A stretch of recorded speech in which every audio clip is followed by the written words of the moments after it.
Another day is dawning, a new song on the air. A brand new hope is forming, adventure take me there. It's a new day for me. I feel it in my bones, I feel alive, I am set free. It's a new day for me. Nothing in this world will interfere. This is my year. Oh, this is my year. Yeah, this is my year. This is my year.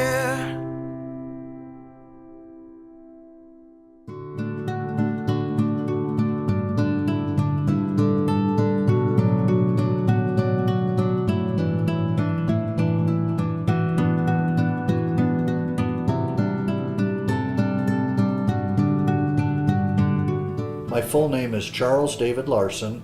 I was born in 1958 in Elgin, Illinois. My full name is Deborah Lynn Larson. I was born in Elgin, Illinois, 1958. My parents' names are Eugene Lawrence Larson and Thelma Louise Larson, and they met in northeastern Arkansas when my father was working there as a young man. My parents' name are Ronald Lee Shuby. My mom's name is Diane Marie Shuby. They met in high school my dad was in high school, my mom was 12. So they had been dating since she was 12. My parents were married in 1949, December 24th, 1949. My parents were married October 26, 1957. My father, for a living, my father was a tool and die maker, and my mother worked in a factory running a machine. My father worked at ITW, which is they make screws in Elgin, and my mother ran a daycare out of our house. So she had daycare our whole life there. I was named after my grandfather. His name was Charles Ray Larson, and the name David in my middle name David is just a name that they came up with, and I've always gone by David. My oldest brother was born in December 1950, and my next older brother was born July of 1956, born 1956. And then I have a younger sister who was born in 1959, in August of 1959. And her birth date is the same as my mother's. Birthday is the same as my mother's. My oldest brother is Danny Larson, and then Gary Preston Larson, and Carol Garcia. I'm the oldest of my family, and then I have a sister Pam, who's a year younger than I am. Then a year under Pam is Lori. Then a year under Lori is Kathy. And then my brother came 12 years after I was born, Ronnie. I grew up in Elgin, Illinois, which is a suburb of Chicago. And when I was 5 years old, we moved from a small little farmhouse in the country to the city. And we grew up in a 3-bedroom house and then made a bedroom in the basement. And my brother Gary and I shared the bedroom in the basement. I grew up in a 3-bedroom house, and us 4 girls shared rooms, 2 each, just a regular 3-bedroom house. I graduated Elgin High School in 1976. I graduated Larkin High School in 1976. I really loved, the most thing I loved about my parents was the atmosphere that they created within our house.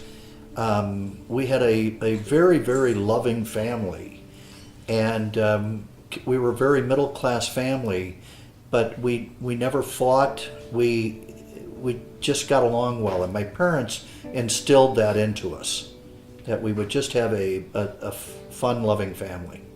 Everybody's close. Yeah, everybody's really close. And to this day, we all talk regularly and see each other and vacation together. My dad was really calm and easy to get along with. My mom, she always took us girls. We did everything together because we were all a year apart. So my dad had a little rough until my brother came along. But we were fun-loving. Us girls fought all the time, though. So it was, it was kind of nice that too. Not like his family. We were all a little rough on the rough side. Learning to drive was early on in my life. I drove some vehicles at the age of 9 years old, and I was always interested in cars. So I started driving pretty young in the country or with my uncle and what have you. My first car was a 1965 Ford Galaxy 500 four-door that my parents bought brand new, and my mother drove it, and then my next older brother had it, and then I ended up with it. So it was in pretty rough shape when I got it. Let's see, when I started to drive, I didn't drive until I was 17, and my first car was a 1969 ugly green Chevy that you had to tie the passenger door on and climb in and out of the window. So yeah, that was my first car. That was a doozy. My first actual job, was a paper route, and I was too young to have the paper route because you had to be a certain age, whatever age that was. And so my brother got the paper route, and then I did the paper route. And I started that paper route at 10 years old and delivered 80 newspapers per day to door in the afternoon after school. And at that time, we had to collect money. You didn't mail in for your paper. You actually went around weekly and collected money. And so that was really my first job. My father actually taught us a very valuable lesson with that, and it's really what helped me start my own businesses or get my businesses going. My father said, you go to every single one of your customers and ask them where do they want and how do they want their newspaper delivered. Do they want it between the doors, the screen door? Do they want it rolled up, thrown on the porch? Do they want it folded, not folded? And we did that. My brother and I both had routes, and we did that. And our tips were unbelievable. At 10 years old, at Christmas time, we would end up with $400 or $500. And that was a lot of money back then. In the 60s, that was a lot of money.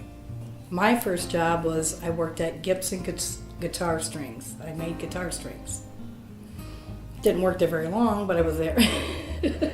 But that's what I did. I made guitar strings. Some of the happiest times of my childhood was camping with our family. We had a camper that slid into a pickup truck, and we traveled to Colorado and Montana and Wyoming. Those were some of the happiest times of my childhood. Yeah, the happiest times I think of my childhood is we used to rent a home up in Powers Lake, Wisconsin, only an hour away from our house, but we'd go up there and spend the week and just have a lot of fun up on the lake. My hobbies when I grew up, I've always been a gearhead, if you will. I like tinkering with engines and bicycles, and I built custom-made bicycles when I was young. But my real hobby was Boy Scouts. I was a Boy Scout and truly enjoyed that, and through my entire childhood, I was involved with Scouts. Fighting with my sisters. Barbie dolls. Yeah, Barbies. I did play Barbies a lot for a long time. We have cousins that we hung a lot. There was probably 10 of us together.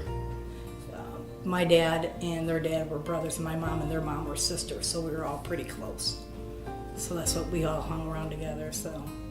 And you'll have to help me with his name now. The guy that I met. He played Magnum PI. Tom Selleck. Tom Selleck. Tom Selleck and I met at the breakfast counter, and the chef mixed up our omelets, and he asked me if I wanted to play golf with him that day, and I had a friend there, a business associate there, and we were going to play a different course, so I didn't play with him, and I didn't know who he was, first of all. And then everybody came over to me and said, do you know who that is? And I go, no. And they said, well, that's Tom Selleck. I said, okay, who's Tom Selleck? and so they have to tell me who he is. And I could have played golf with him, but I chose not to play with him. But I came home and told Debbie, and she tried to figure out who it was because I couldn't remember the name of who it was, but it was Tom Selleck. Yeah, we didn't watch a lot of TV when we were growing up. I mean, my dad had control of the TV. I can remember watching Hogan's Heroes, Archie Bunker, but I can't say there's any favorites back then. But my favorite, David Cassidy. I was more into, music and then from the 70s and that, so. Steve Miller Band, Three Dog Night. I got all the albums downstairs. So yeah, a lot of I'm more Bob Seger. It's the kind of music I liked. I do listen to music and enjoy music. I love rock and roll. I'm pretty much, that's the only music I really enjoy listening to is rock and roll. And growing up, when I was a young teenager, my oldest brother was in the military and was in Japan, and he, because of my paper route money, I purchased a really nice stereo system, a JVC stereo system with reel-to-reel tape, which you probably don't know what that is, but reel-to-reel tape, and dual cassette player. And so I had it in school as junior high and high school. I had the nicest stereo system of anybody.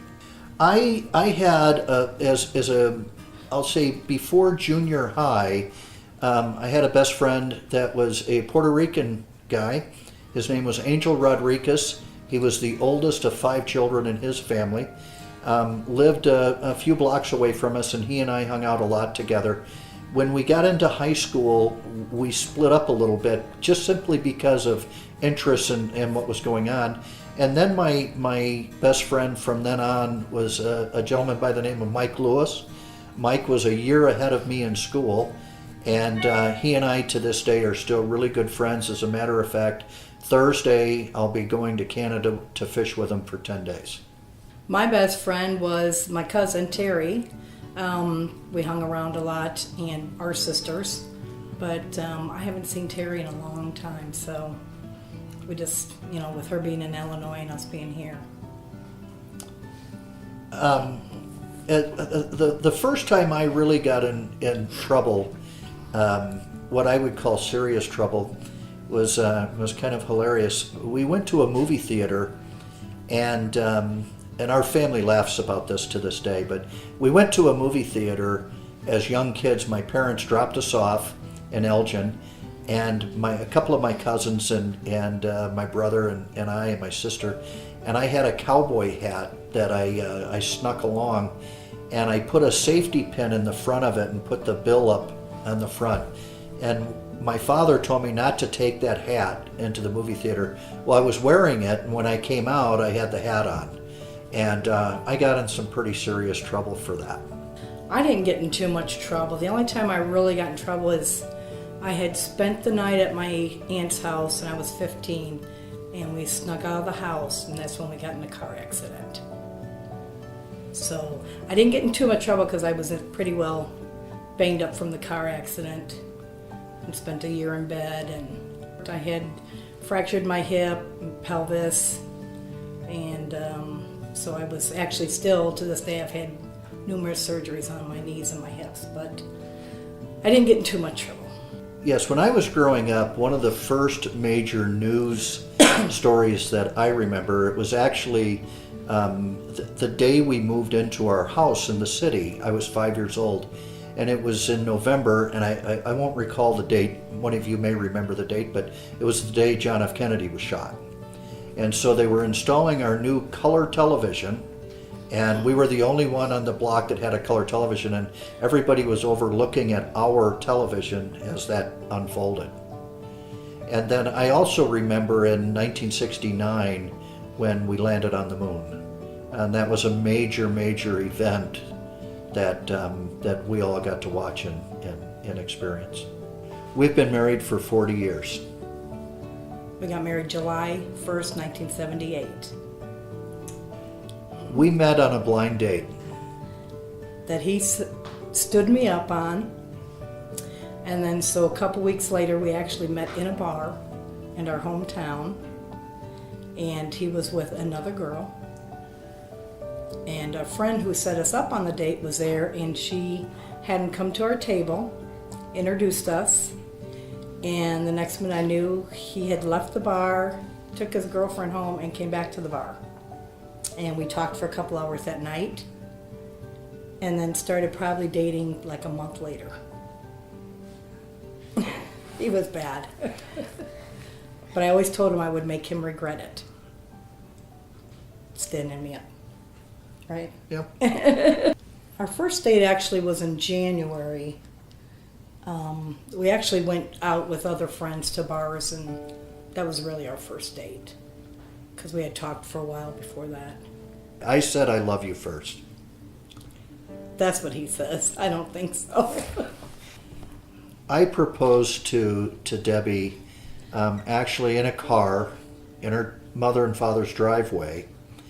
And it was probably one of the most awkward proposals you could ever imagine, because my whole life has been very structured. I have goals and objectives that I put out for myself, and I had in my mind what I wanted for a marriage and for a family, which included 2 children.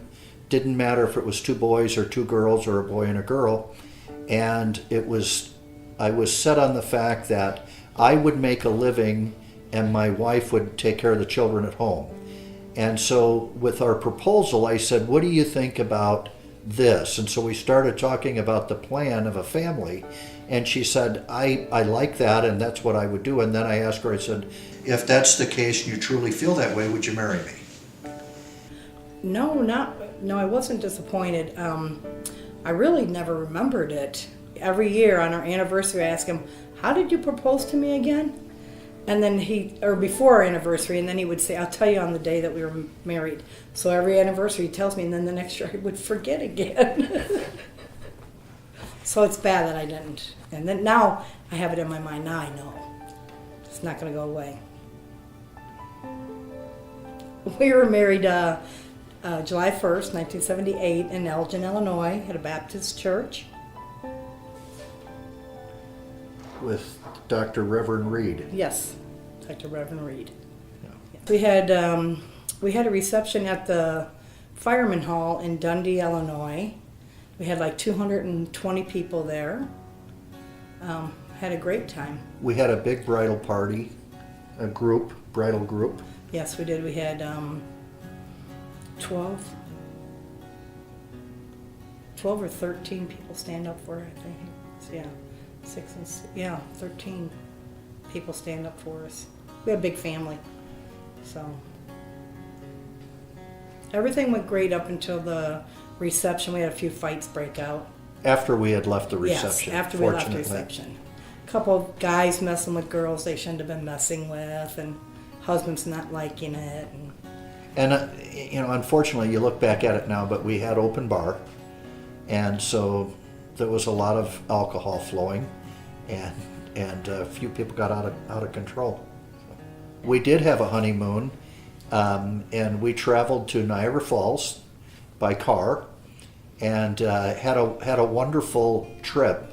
Obviously, at that time in our lives, we couldn't afford a whole lot, so a destination such as Jamaica or the Caribbean or something was out of question for us at the time.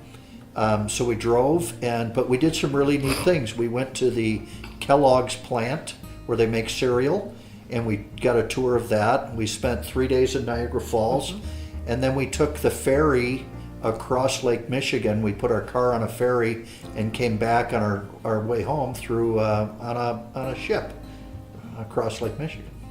So it was a fun week that we had. Yes, I do wear my original wedding ring. And you do not. No, I do not wear my original wedding ring, but I still have them and they are in great shape. And Dave's original just got cleaned for the first time in 40 years and resized. So it was the first time it was off his finger. When we first got married, we lived in the upstairs of a friend's house. It was a 2-flat, but a regular house, and they rented out the upstairs. And we lived there for a short period of time after we were married, and then we moved to another 2-flat house, upstairs and downstairs, but we were in the lower level of that house. And then eventually, I say eventually, we didn't live there very long. We were saving to buy a house because, again, part of our plan was we would have to have a house before we could have children and own a home. And so we then found a small house and bought a small house. We did take other trips. We've taken many trips, and every year we'll travel somewhere at least once. We've gone to Las Vegas, but we did a really nice driving tour to Colorado, and then ended up in Missouri, and then back into the Chicago area just shortly after we were married as well. But we've been to Las Vegas, we've been to Southern California. We traveled with the Chicago Cubs to Southern California and watched some baseball with them, and Memphis. Memphis, Nice trip. yeah, we're down to Tennessee in the Smoky Mountains, and those things. We've done a lot of trips like that. Well, when we found out we were having our first child, it's because it's planned. Everything is done by plan with Dave. We planned to have a baby. So it was kind of like we knew we were trying to have a baby. I loved being pregnant. I could eat what I want. We were really happy, looking forward to having a baby. Right. We were, as Debbie said, we planned to have our first child, or both of our children, and everything was going well with the pregnancy.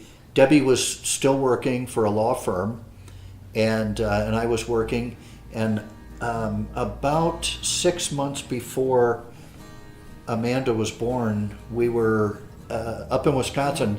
In January, we were up in Wisconsin and with some friends at a lake house, and obviously the lake was frozen, and so there were motorcycle races on the ice, and a bunch of us guys walked over to see those, and the girls decided to come over as well. But we had walked across the ice, the girls drove in a car. Debbie got cold, and one of my friends had a snowmobile there, and I said, here, jump on the back of the snowmobile, being 3 or 4 months pregnant. He said, jump on the back of the snowmobile and I'll give you a ride back to the house. When we did, we had a snowmobile accident and both of us broke our left legs. So Debbie was actually in a cast for 4 months of the pregnancy. All the way up until a week before she was born in July. And then they made a special boot for my leg. But yeah, I was in a hip cast from January to July when she was born. Our second child was David, and he was planned also. He was born May 4th, 1984. Happy that it was a boy, so we had a boy and a girl. It was a good pregnancy. David was born a couple weeks premature, and he had to be sent up to the neonatal unit in Rockford, Illinois, like 2 days after he was born. And it was pretty sad then, because I had just had, the day after his birth, I had my tubes tied. So it was real sad when they came and told us that he had heart condition. So they helicoptered him to Rockford, Illinois. We have the pictures. About an hour drive from our house. Yeah, we have the pictures of him being in the helicopter and taking off. And so then the next day they released me from the hospital. So we would go, he was in there for about 3 weeks. He had an extra hole in his heart. That a lot of them, they close up on their own, or later in years have to have surgery. But his closed up after about 3 weeks. And we drove to Rockford every day to go see him, go up and feed him. And he was the biggest baby. He was 7 pounds, even being 3 weeks premature. 7 pounds in a little incubator with all these little tiny 1 pound babies. And actually, when he was in the neonatal unit there, this is when Ronald Reagan was president, and there was a baby that was born on Ronald Reagan's birthday who was the smallest girl. It was a little girl. Smallest girl at that time, smallest girl to ever have surgery and survive. She weighed less than 1 pound, and she was there, and Nancy Reagan came to the hospital while we were there and brought stuff for this little baby. So it was a fun time. And Debbie and I, when David was there, we spent all day there. I would go to work at 3:30, 4 o'clock in the morning, and I would leave around 8 in the morning, come and pick Debbie up. We would go there, come back around 3 in the afternoon, then I would go back to work and work until 8, 9 o'clock at night for the 3 to 4 weeks that he was there.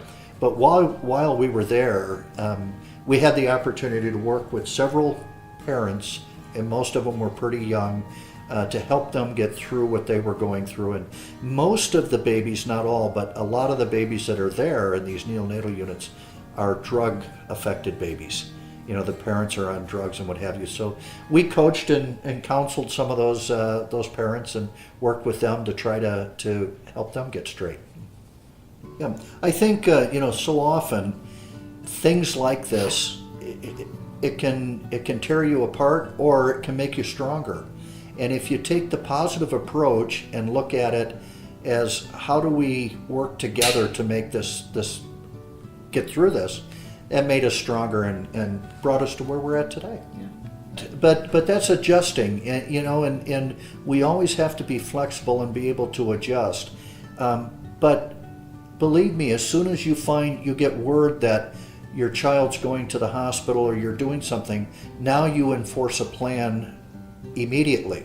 You've got to put a plan in place that will allow us to take care of our daughter as well as take care of our son and do the things that we need to do. And always keeping in mind that we have to take care of each other, at the same time. Raising our children was really a lot of fun. A lot of ups and downs and ins and outs, and you've heard me talk about memorable days. And there's a lot of days in our lives that are not such good days. You may have the worst argument with your children, or whatever can happen. Get a speeding ticket, or you get in trouble or something.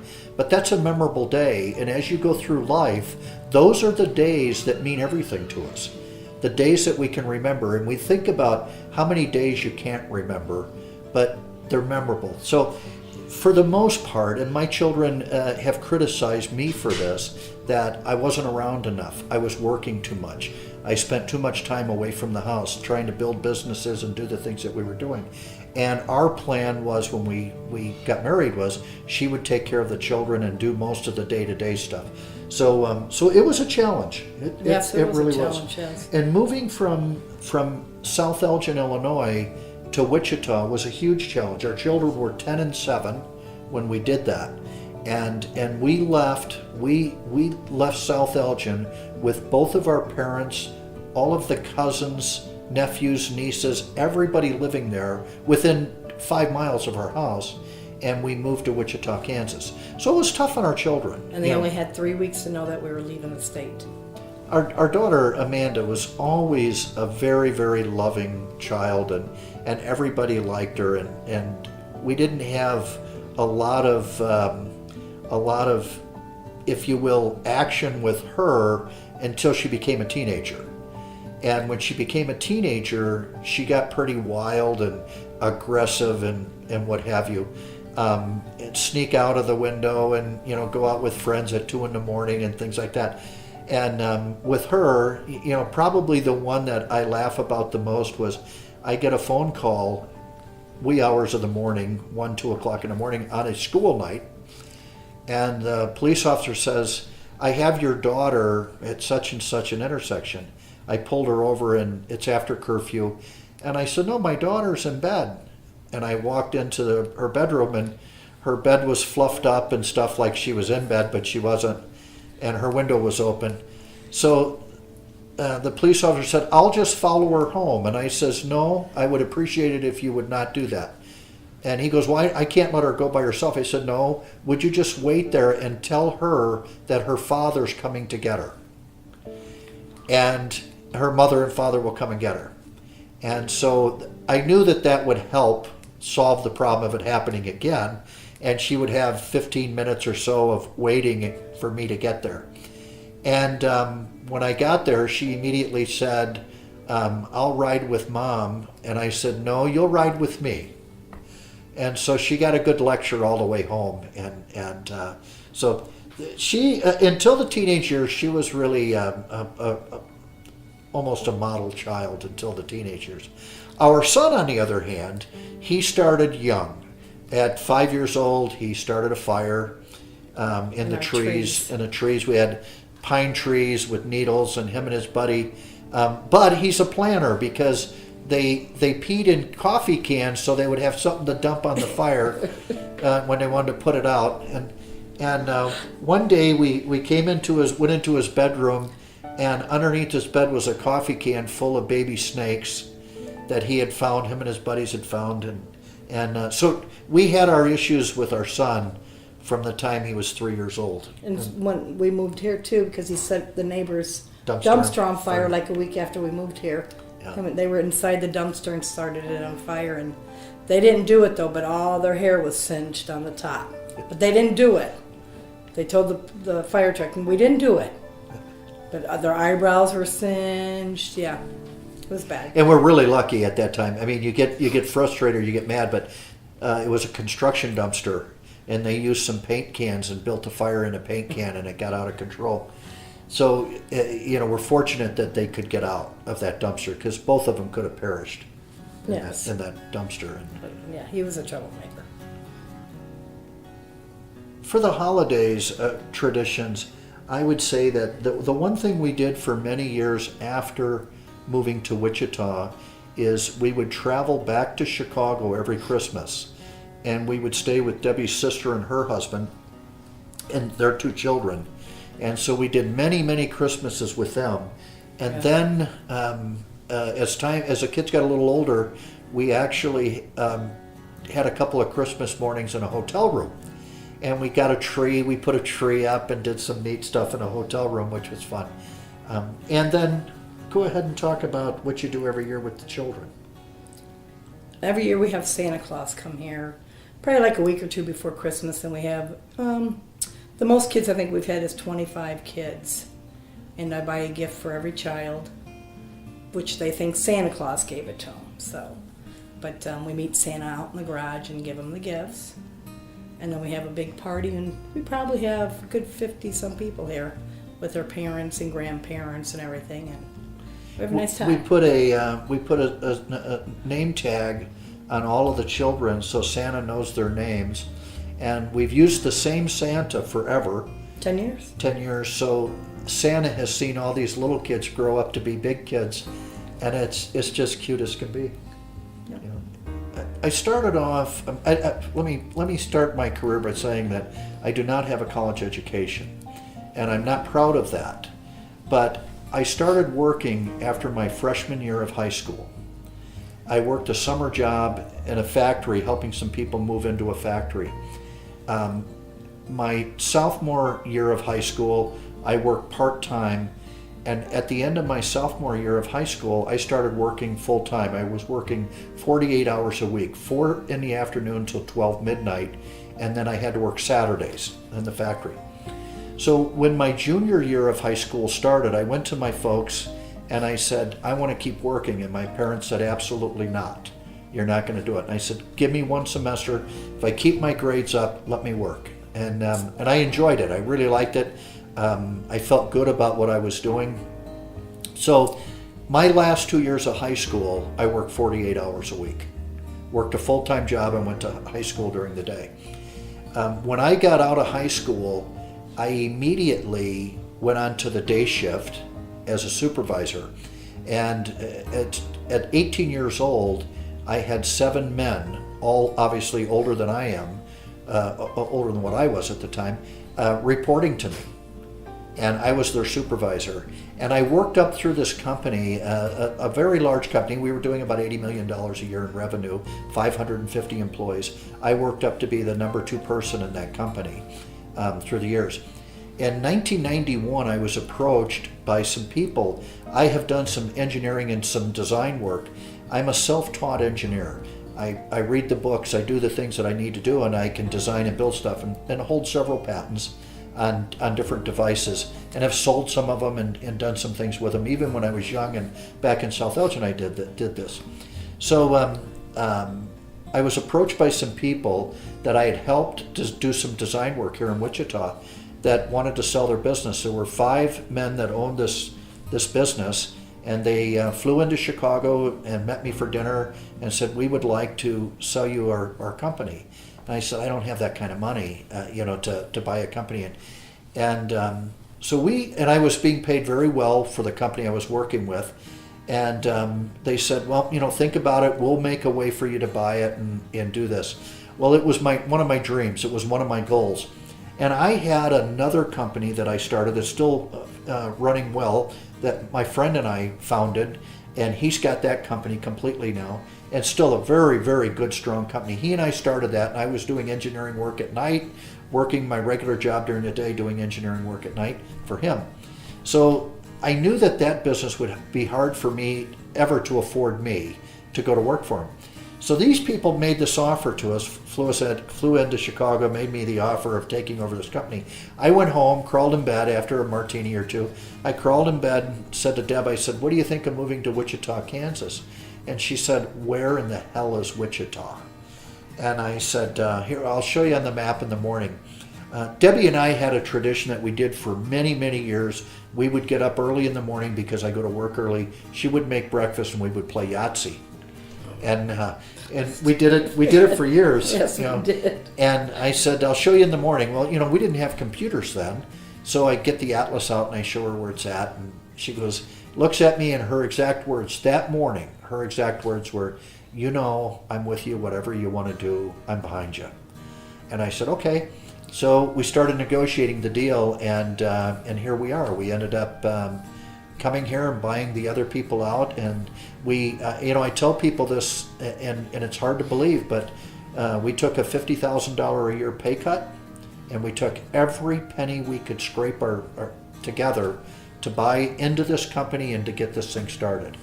And we lived on credit cards for a couple of years as we were getting this thing going, and we put all of our efforts into the business, and it's turned out.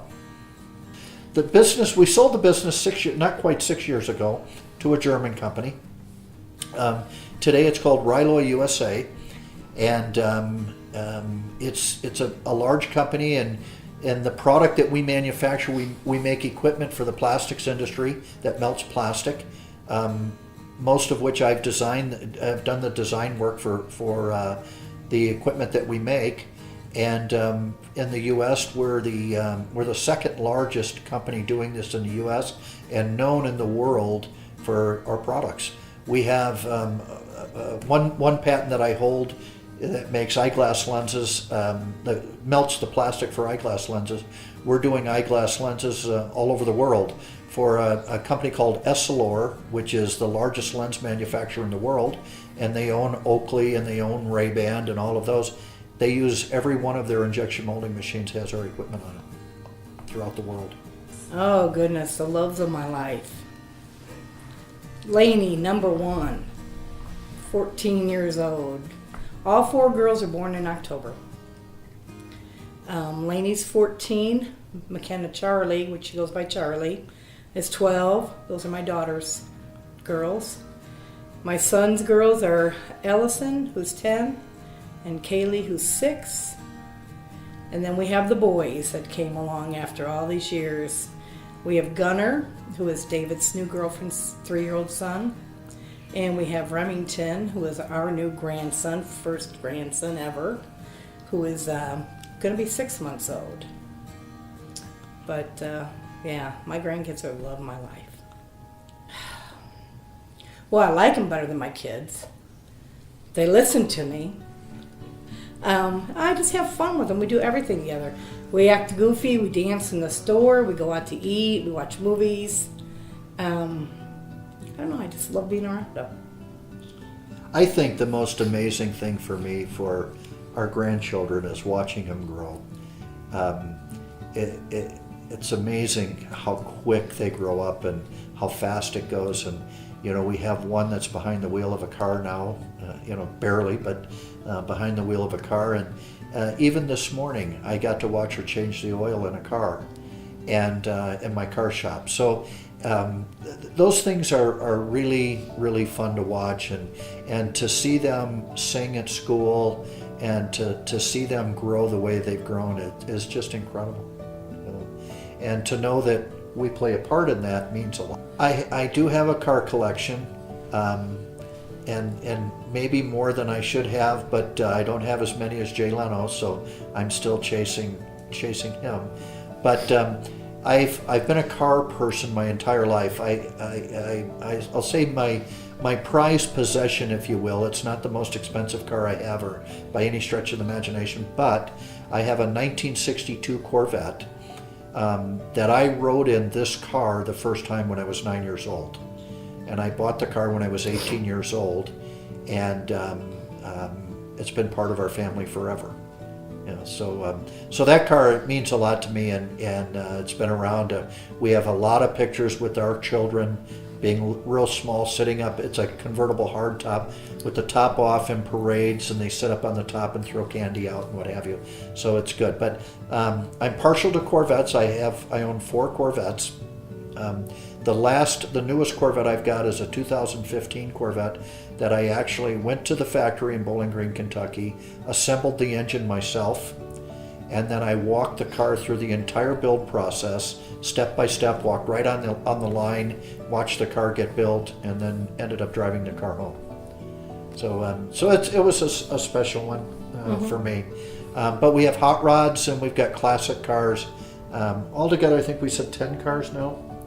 No, Or because 12. we just bought a new one. 11 cars. 11 cars. like Yeah. 11. 11 cars. 11 specialty cars. My weakness is diamonds. I love diamonds. I love jewelry, any kind of jewelry. Shouldn't say just diamonds, any kind of jewelry. I'm in love with it. And I will hold it all. What makes me happy is spending the time with my grandkids. Doing anything. That's what makes me happy. In the pool. Sitting on the back porch eating. I guess spending time with my husband too. The things that make me the happiest is when I can see people grow, and I see satisfaction in their faces. That's what makes me happy. If I can, so often it's not easy for us to satisfy ourselves. But if people can satisfy themselves, they're happy. And when I look across look at the world today, and you see all of the hatred and crime that's out there, and we know it's just a few. It's a small percentage of people that go through that. But if we can help those things, and we can watch the people grow, that really makes me happy. Whether it's our grandchildren, our children, for me to look at my children today and see that they both have houses, they both have loving families, they've got things going for themselves makes me happy. And now to watch my grandchildren do the same thing is important. But not just our family. If the community and the world is a better place, that's great. Debbie and I, for a long time, have supported a couple of organizations in Wichita. The Sedgwick County Zoo is one of them. And we've donated significant amounts of money to the Sedgwick County Zoo. And that's for the community. And I think it's a happy place. It's a place you go and you see families, you see elderly people, you see young people there, and they're enjoying the day, the life, and they're learning. And those are memorable days. I continue to use that word because I think it's so important in life to have memorable days. When kids go to the zoo, or parents go to the zoo, or grandparents go to the zoo, they remember that. And we have a beautiful zoo here. The other organization that touches me and I feel good about it, makes me happy to help out, is the Wichita Children's Home. Here's an organization that helps children that are in desperate need of support. And it just saddens me to see what walks in there. But if we can help those situations and do something to improve and make a difference in the world, that really makes me happy. That's what gives me drive in my life, is to watch people grow. With our employees, to watch some of these young men and women come to work for you, and they're not even thinking of children. They're not thinking of marriage. They're not thinking of anything but getting a paycheck and putting gas in their car. And then a few years later, they got children and they got a house and they've got responsibility and they're becoming real people. That's fun. That really makes me happy. There are two places that I really want to travel to visit that we've never been to. There's several places, but two places that, in particular I want to go to. New Zealand is a place that I think within the next 24 months we will go and spend 4 weeks in New Zealand, and the other is Alaska. And most of it is because the outdoors.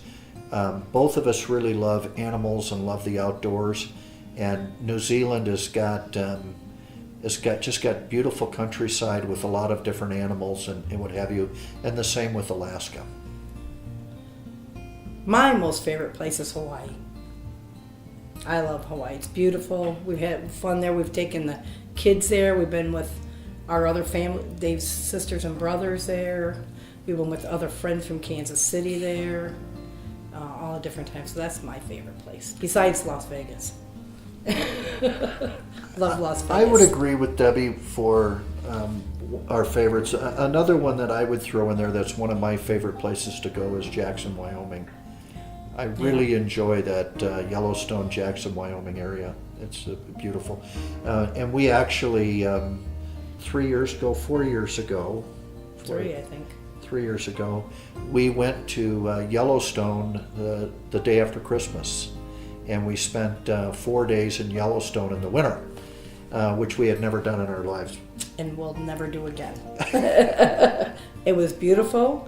We fed the elk. Oh yeah. Very beautiful, but it's not for me. You know, as we've grown up, the world has changed significantly. From mostly from an electronic standpoint, communication standpoint, it's really changed a lot, and I think for the most part, very much to the good. So things with Facebook and all of these different mechanisms, we can stay in touch with our loved ones so much easier now. I communicate with cousins and relatives that I hadn't talked to for years, and now we communicate and we stay in touch just a little bit on Facebook or something like that. But with the telephones, with the electronics aspect of it, it's changed a lot. The other thing that I think has changed significantly is our needs. Today, it's when we were young and got married, the things that were important to us were a house, a car, those things. Today, people aren't as interested in owning houses.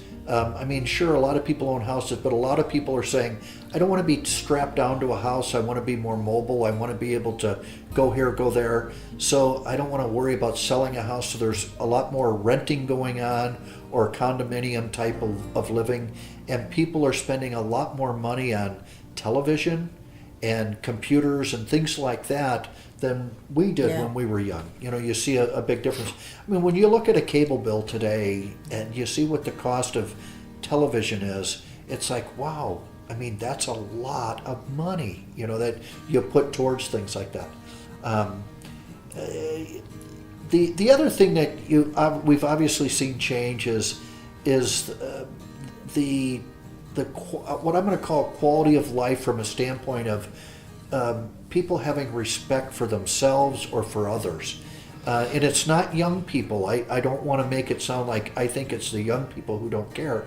It's not that at all. It's our quality of life has changed, where and it's so important for me, as I mentioned before, for people to do things in life that gives them pride, that makes them feel good. I've told people, and I think we're all this way to an extent, but you could have a chore like mopping your garage floor, and you don't want to do that chore, but if you go out there and do it when you're done and it shines, you feel pretty darn good about it. That, wow, I got that accomplished and it looks nice. We have we have too many people today, or too much that people just want to sit and watch that computer or sit and watch that TV and not get out and do something that'll make them proud of themselves. And I'd like to see that go more, go more towards the way it was before. I remember my father coming home from work and bringing plastic parts or bringing things that he made that day and saying, look at what I did today. I made this, I made that. I love that, and I would like to see more of that. What are some tips for life? First, I think everybody should respect themselves and others. Respect is always the best. Just be good to people, and they'll be good to you. I would like for our children and grandchildren to always remember that we're all different, and just because somebody has different beliefs in one way or the other doesn't mean they're good or bad. They're just different beliefs.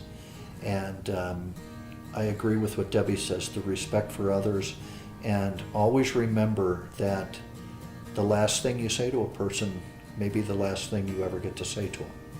And so saying something bitter or sour is not necessary. And work hard for what you want in life, set a goal, and get it. And laugh.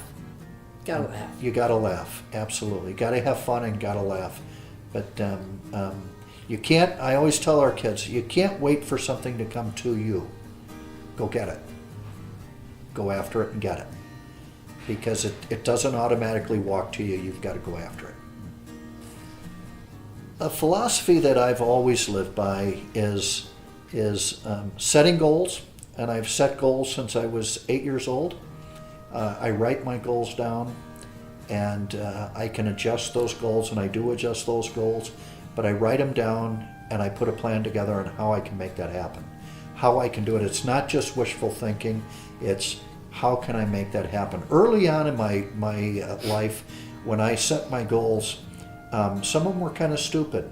Some of them I didn't even know what they meant. I wrote a goal when I was 9 or 10 years old that I wanted to be a millionaire. And I didn't even know what a millionaire was. But I wanted to be a millionaire because I know that millionaires get what they want. And so I set that. But I think the philosophy of striving for your goals, and mind you, as I said before, if you achieve something that you set out to do, regardless of what it is, washing the car, whatever it is, if you set out to do something, when you accomplish that, you've got a feeling inside that's good. Well, when you set goals for yourself, and they may be 1 year, 5 year, 10-year goals, and you set goals and you start achieving those goals, you feel darn good about yourself. You feel proud of the fact that you could put something together and make it happen. The other thing for a philosophy for me, which a lot of people don't do, and I have siblings and my parents were this way, always going to do something. My father was always going to buy this or go on a vacation here or do this, and he never did. Always talk about it, but don't do it. If you don't put a goal out or an objective or a mechanism to make it happen, a plan, if you don't do it, so often it'll never get done. So I always want, if you want something, plan a way to get it. Reach out there and don't ever say to yourself, I'm going to go to Hawaii in 5 years, and don't let it happen. Make it happen. Figure out a way to make it happen. Treat people the way you want to be treated. Remember that. Love. I think love is a good word to use in it. It's if you show love, people will show love to you, And you have to love yourself. That's right. Before you can love anybody else. You have to respect and love yourself. Yeah. Well, the most precious thing in the world to me is my husband and my marriage. It's 40 years old. Come on. It's got to be precious. No, we have a good marriage. I think that's most precious. I would say for me, the most precious thing in the world to me is our family. Yeah. And it starts with her, but it's our family. And I look back at it, and I've told some of my good close friends this. People will give her heck about she had it made. Her sisters and different people say, you had it made, you never had to work since your daughter was born. So she did work for us for a little bit, and what she called a full-time job was come in at 9 and leave at noon, and that was full-time for her. But she did an awesome job with her part of what we had to do. We had 2 absolutely beautiful children with great families, and that's important. And what I've done in my life, the work that I've done is gone and behind us once I leave. That's done. That's history. But our family is with us until we die. They're with us forever. And we have an awesome family. I mean, we have fun. Mm-hmm. I mean, last night we were here, we had a bunch of people here, and I got a new vacuum and I started slapping somebody on the ass with the tube, and next thing you know it, everybody was grabbing and fighting for it and smacking each other. We just have a good time. Yep. I just say I think everybody should be friends, respect, and just laugh at each other. I mean, he does some of the stupidest stuff. He does. I mean, he can come up with some and I know I'm stupid, so it's not like you're married to a whiz thing over here. So I think marital advice that I would give would be, don't let the little things become big things. And we've always said to each other, nobody's a boss. Mm-hmm. We don't treat each other like bosses. We treat each other like roommates or friends. I mean, have respect for one another, and don't hold anything back. Put the cards on the table. I always say that, just talk it out and put the cards on the table. And if there's an argument, it's because there's a misunderstanding. And we don't go to bed mad at each other. That's something we should always say too. We always had a rule throughout our marriage, is you never go to bed mad at each other. Get it figured out before you go to bed. I mean, you could be pissed off again the next morning. Yeah. Because he could do that to me, but don't go to bed mad. It doesn't solve anything. You don't get a good night's sleep either.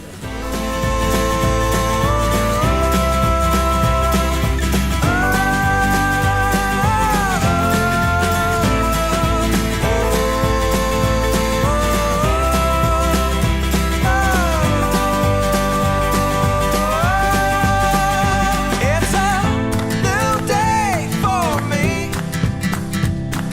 I feel it in my bones, I feel alive, I am set free. It's a new day for me. Nothing in this world will interfere. This is my year.